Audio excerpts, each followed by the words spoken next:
I'm not ashamed. What was Jesus teaching in the parable of the 10 virgins? This is the question that we seek to answer today as we continue our verse-by-verse study of the book of Matthew on walking through the Bible.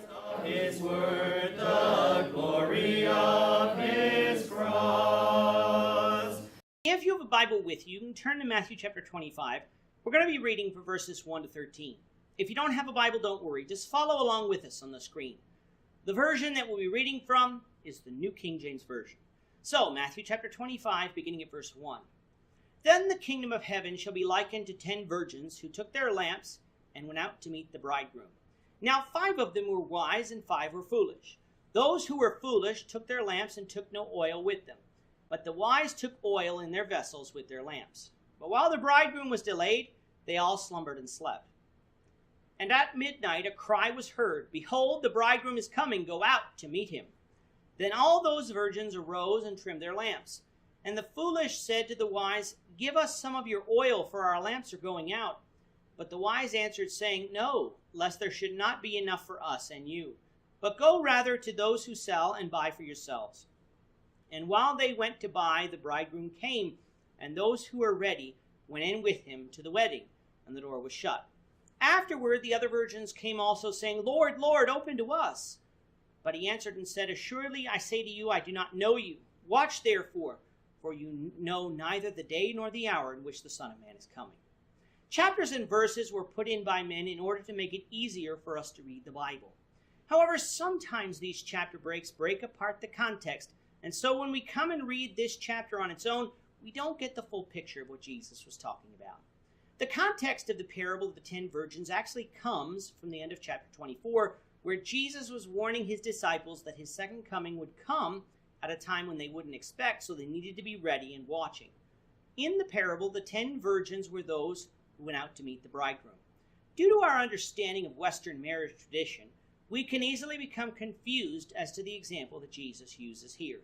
In Jewish culture, what we must realize is that marriage took place in stages, and for time's sake, we'll boil it down to 2 stages.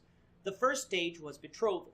Some like to think that betrothal in that time is like engagement today, but it was not.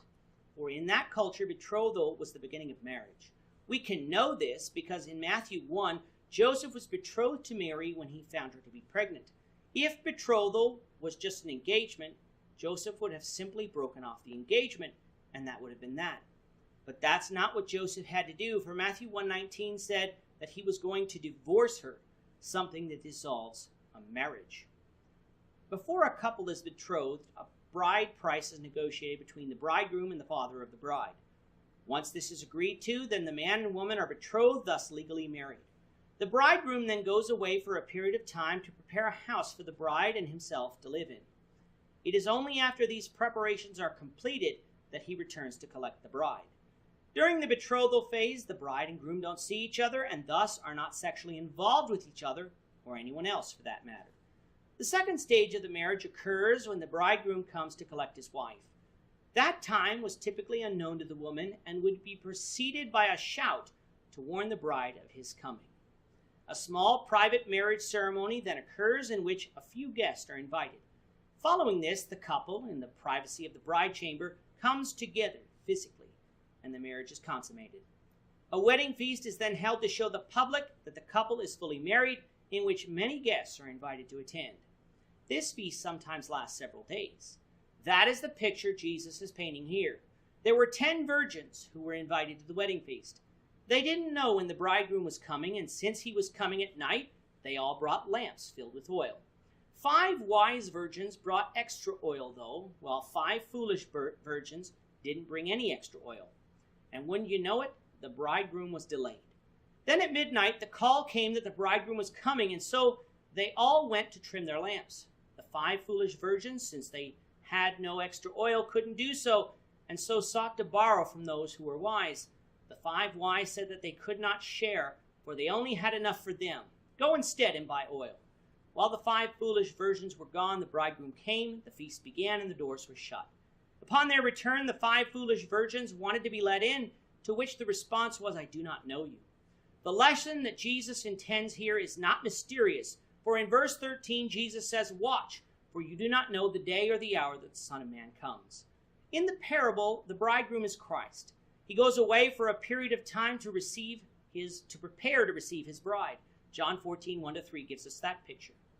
In certain places in Scripture, the bride of Christ is described as the church. And while that is true, the bride is not mentioned in this parable, so we shouldn't insert her into it, as that will confuse us as to who the 10 virgins are.